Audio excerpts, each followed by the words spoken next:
Falará o Dr. Lucas Viana Matos, pelo Instituto de Estudos da Religião.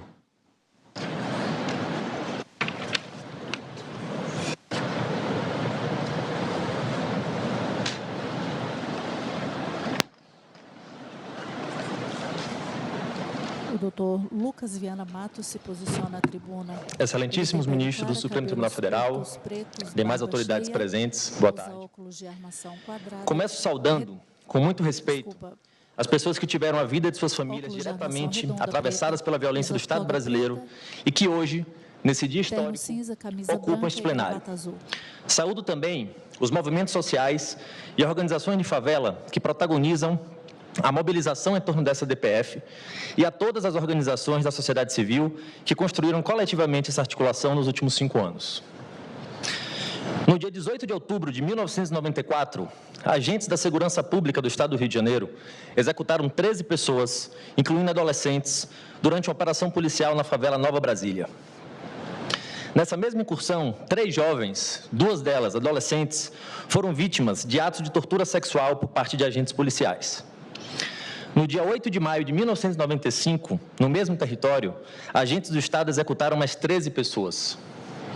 30 anos depois, ministros, o Instituto de Estudos da Religião, que junto ao Centro pela Justiça e Direito Internacional representa as vítimas dessas chacinas na Corte Interamericana de Direitos Humanos, vem ao Supremo Tribunal Federal reverenciar a luta corajosa das familiares, algumas delas presentes aqui, e reafirmar o quadro de sistemático descumprimento da sentença internacional que condenou o Brasil e determinou uma série de medidas de não repetição voltadas para a transformação do modelo de segurança pública vigente, sustentado na violência bélica contra a população negra e periférica e seus territórios. Como se sabe, em fevereiro de 2017, a Corte Interamericana de Direitos Humanos condenou o Estado brasileiro e declarou a sua responsabilidade internacional pela violação do direito às garantias judiciais de independência e imparcialidade da investigação, devida diligência e prazo razoável, do direito à proteção judicial e do direito à integridade pessoal de familiares das pessoas assassinadas e das vítimas de tortura sexual.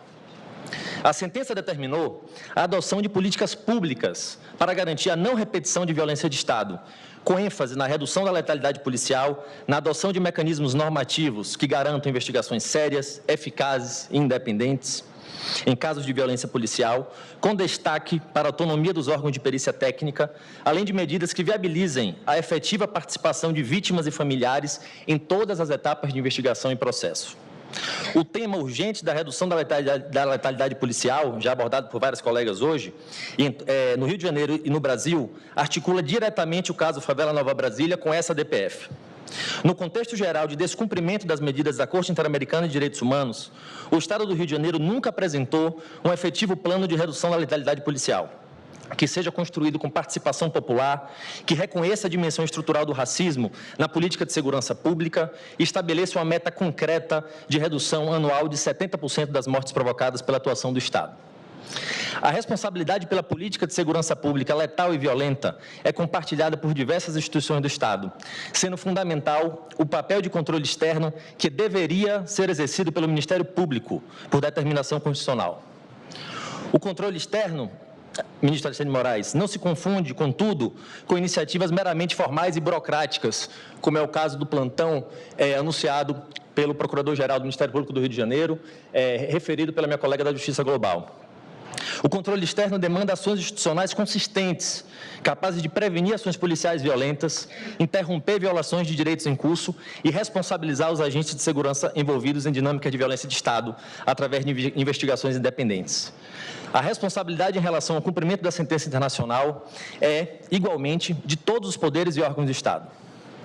O Supremo Tribunal Federal tem, nesse momento, uma oportunidade histórica de fazer avançar o cumprimento de medidas fundamentais para a modificação de um modelo de segurança pública falido, sustentado no genocídio da população negra, na tortura como prática cotidiana das polícias e na violação sistemática de direitos em territórios de favela de todo o Brasil.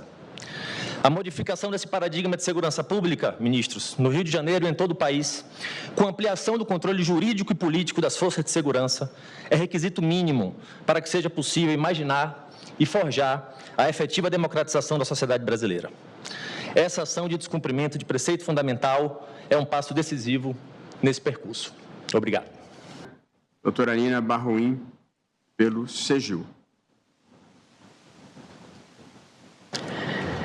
Excelentíssimos ministros deste Supremo Tribunal Federal e demais autoridades presentes, cumprimento a coalizão de organizações que constroem esta DPF na figura dos movimentos sociais e organizações negras e de favela e dos movimentos de familiares de vítimas de violência do Estado, que possui papel central nesta articulação.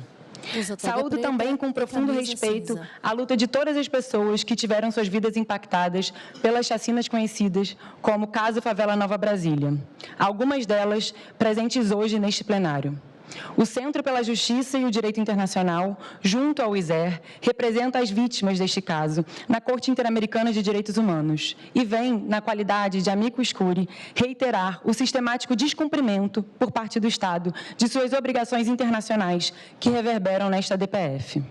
É importante situar o caso Favela Nova Brasília enquanto duas das sucessivas chacinas ocorridas na década de 90, que marcaram o cenário brasileiro no período pós-88. Esses episódios, que seguem ocorrendo cotidianamente, evidenciam os limites do projeto democrático que se instaurou no país, revelando um Estado democrático de direito marcado pelo genocídio da população negra. Na sentença condenatória, a Corte Interamericana destaca que a letalidade policial no país se dirige, sobretudo, contra homens e meninos negros, moradores de favelas e periferias, e insta o Estado brasileiro a enfrentar este quadro através de mudanças estruturais em suas políticas públicas. Esse contexto e as mudanças necessárias também já foram objeto de recomendações por inúmeros outros órgãos internacionais de direitos humanos.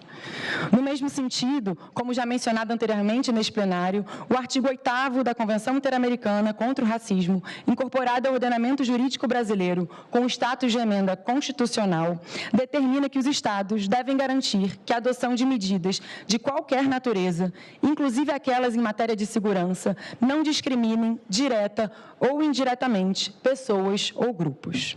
No entanto, é flagrante o descumprimento da sentença internacional, para além das medidas de não repetição já destacadas pelo meu colega do ISER.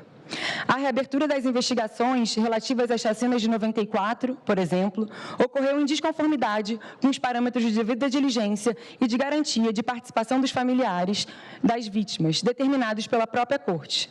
O inquérito foi reaberto em 2013, mas as diligências realizadas a partir do desarquivamento não foram suficientes para caracterizar uma investigação séria, capaz de sanar as falhas das etapas iniciais. No Tribunal do Júri, realizado em 2021, o próprio Ministério Público solicitou a absolvição dos réus em razão da ausência de elementos de prova na denúncia que ele mesmo havia apresentado. Além disso, nunca houve esforço ativo para a produção de outras provas, como a oitiva de mais testemunhas, especialmente a que presenciaram os atos de execução. Tampouco se esgotaram todas as linhas possíveis de investigação. Isso também foi admitido pela própria promotora durante o júri, que afirmou não saber explicar por que o Ministério Público não apresentou denúncia contra outros policiais, contra os quais havia indícios mais contundentes de participação direta nas execuções, como, por exemplo, a confissão de disparos registrada nos documentos, denominados à época como autos de resistência. Além disso, também não foram exploradas linhas investigativas relacionadas à cadeia de comando. Em relação à chacina de 95, o inquérito foi reaberto e arquivado em seguida, com base em uma perícia que afirmava não haver provas de execução. No entanto, ela não seguiu o protocolo de Minnesota e foi conduzida por um perito da mesma força policial investigada, contrariando, inclusive, perícia anterior. A ausência de investigações autônomas, sérias, de perícia independente e de outros parâmetros mínimos de devida diligência e imparcialidade é a regra nos casos de letalidade policial, que persiste mesmo após a sentença internacional. Estamos, então, diante de um caso não só de controle de constitucionalidade, mas também de controle de convencionalidade, que surge das diversas obrigações internacionais assumidas pelo Estado brasileiro e dos parâmetros estabelecidos pelos seus órgãos de monitoramento. É urgente a adoção de medidas institucionais que, considerando a centralidade do racismo e das suas dimensões de gênero, classe e sexualidade, avancem no cumprimento dessas obrigações. Esperamos, assim, que este tribunal possa reafirmar seu compromisso com o direito internacional dos direitos humanos. Muito obrigada.